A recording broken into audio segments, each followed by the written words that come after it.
I'm Charris Yadigaroglou from MB&F. I'm here to tell you about HM5. HM5 on the road again, our newest machine. HM5 is really a little package of 1970s inspirations. The 1970s were incredible years, the beginning of space exploration, beginning of supersonic flight, a lot of science fiction developments as well.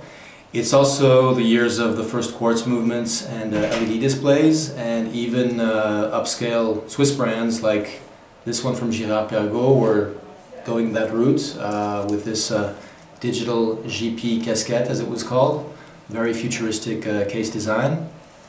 And also another brand which most people don't know about today, it's been totally forgotten, this one called Amida. This is the Amida Digitrend.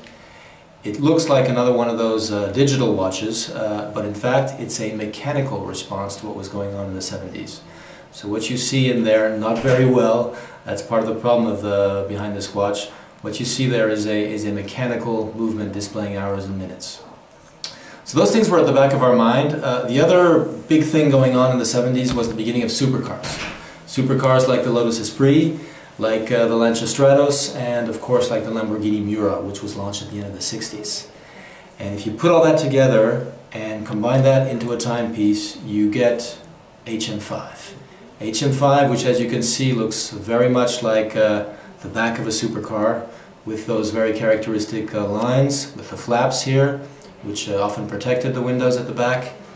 And if you look at it underneath, of course, you see that it's not a quartz movement. This is our mechanical automatic winding movement based on the Charris Yadigaroglou 3300. Move it up front, you get the display, which is similar to what was going on in the Amida, but has been optimized.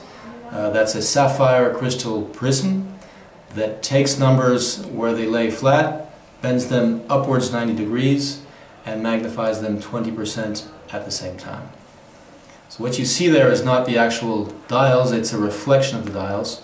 And as I said, that's jumping hours and minutes, so if I move one way or the other, it's bidirectional, you can go either way. You see how the hours jump while the minutes trail behind. So that's HM5. One other little touch, interesting touch about this machine is the construction of the case. What you see on the outside is what you could call the bodywork, just like the bodywork of a supercar.